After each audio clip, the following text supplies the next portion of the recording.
महाराष्ट्र के अलग अलग कोने से आए हुए आप तमाम कांग्रेस के कार्यकर्ताओं का, आदरणीय बुजुर्गों का, नौजवान साथियों का, माताओं बहनों का, खेती करके, किसानी करके, दुकान चला करके, व्यापार करके, नौकरी करके, मेहनत मजदूरी करके अपने परिवार का भरण पोषण करने वाले आप तमाम मेहनत का आवाम का क्रांतिकारी इस्तकबाल करता हूं, आपका हार्दिक अभिनंदन करता हूं।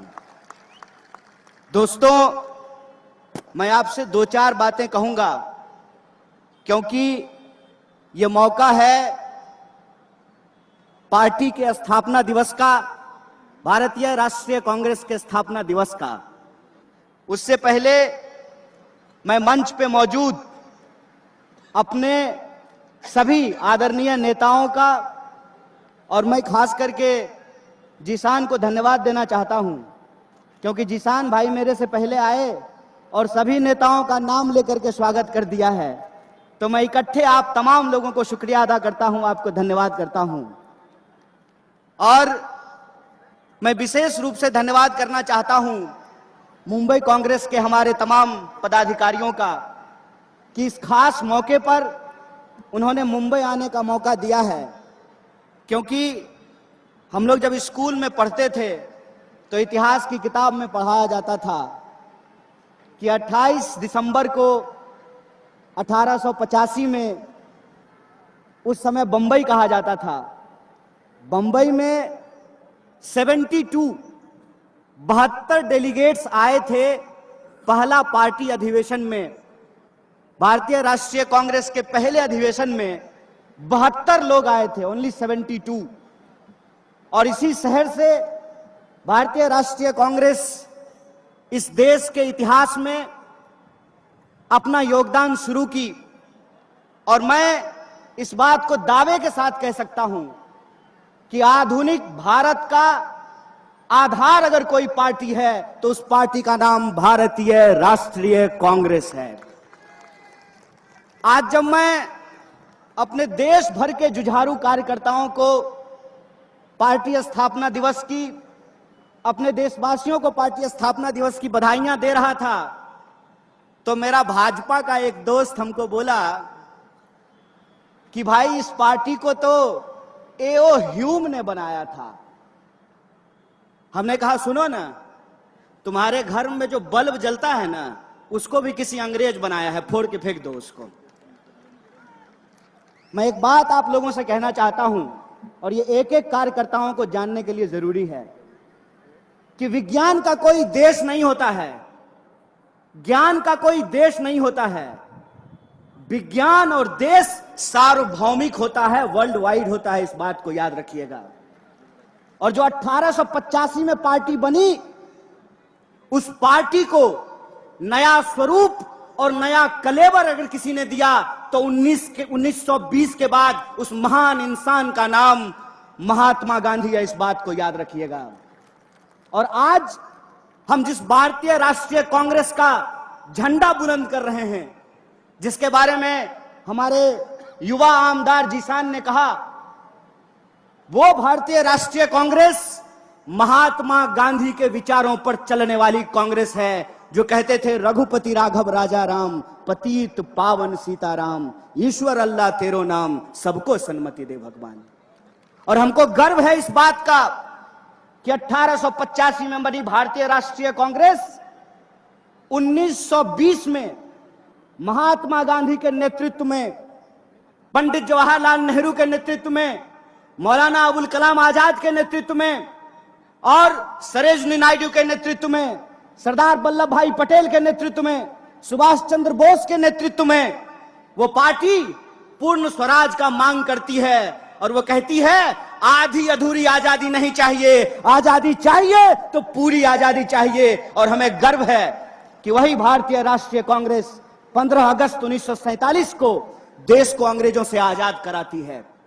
और देश जब अंग्रेजों से आजाद हुआ, पूरा देश जब आजादी का जश्न मना रहा था, उस जश्न के साथ इस देश के लोग रो रहे थे, इस बात को भी याद रखिएगा। इस देश के लोग रो रहे थे क्योंकि उस वक्त भी वही राजनीति हुई जिस राजनीति को हम 2014 से इस देश में देख रहे हैं, वही राजनीति हुई जो 2014 से आपके व्हाट्सएप पे आ रहा है। एक तरफ मुस्लिम लीग थी और मुस्लिम लीग के नेताओं ने कहा कि दो अलग अलग धर्म के लोग इस देश में एक साथ नहीं रह सकते हैं। दूसरी तरफ हिंदू महासभा थी जिसने कहा कि दो अलग अलग धर्म के लोग साथ में नहीं रह सकते हैं। लेकिन इतिहास याद रखिएगा, बड़े शर्म की बात है कि हिंदू महासभा और मुस्लिम लीग साथ में मिलकर के सरकार बना ली थी। इस बात को याद रखिएगा। यह बात आज जब हम पार्टी की स्थापना दिवस मना रहे हैं तो एक एक कार्यकर्ताओं को याद रखने की जरूरत है कि जो आजादी 15 अगस्त 1947 को इस देश को भारतीय राष्ट्रीय कांग्रेस ने दिलाया है, उस आजादी को अगर कोई बचा सकता है, जिस सपने को महात्मा गांधी ने इस देश में देखा है, उस सपने को अगर कोई बचा सकता है तो उस पार्टी का नाम भारतीय राष्ट्रीय कांग्रेस है और उस नेता का नाम राहुल गांधी है। इस बात को याद रखिएगा। इस बात को याद रखिएगा। जब मैं छोटा था तो मैं अपनी दादी से सवाल पूछता था कि दादी ये बताओ, देश जब अंग्रेजों के खिलाफ लड़ रहा था तो दादाजी क्या कर रहे थे? तो मेरी दादी कहती थी, बेटा गरीब लोगों के लिए रोजी रोटी प्राप्त करना आजादी प्राप्त करने से कम नहीं होता है। इस बात को याद रखना। जो साधारण लोग होते हैं अपने रोजी रोटी के लिए संघर्ष कर रहे होते हैं।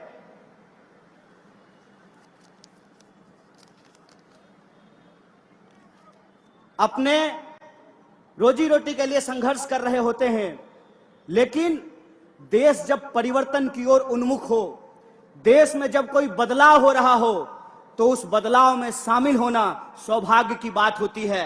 मैं अपने सेवा दल के कुछ साथियों को यहां खड़ा देख रहा हूं। आप लोग भारत जोड़ो यात्रा में शामिल हुए हैं। यह सिर्फ वर्तमान की बात नहीं है, यह इतिहास है और यह इस देश का भविष्य तय करने वाला है। इस बात को याद रखिएगा। इस बात में कोई दो राय नहीं है कि दो तरह के विचार के लोग इस देश में रह रहे हैं।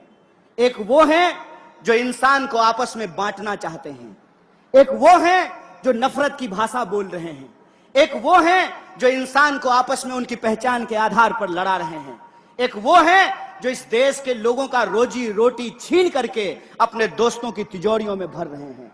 दूसरी तरफ भारतीय राष्ट्रीय कांग्रेस है जिसको इस देश के लोगों को जोड़ करके रखना है।